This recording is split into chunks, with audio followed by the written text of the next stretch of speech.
Evo, nalazim se ispod prozorine uz predivnu rijeku Gacku.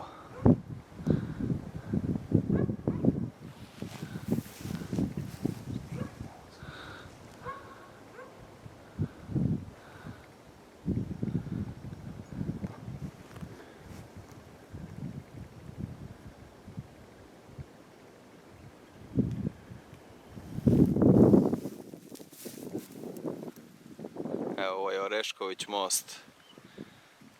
Neko će reći u prozoru, neko u obilju. Preko je obilje, a ovo iza mene je prozor.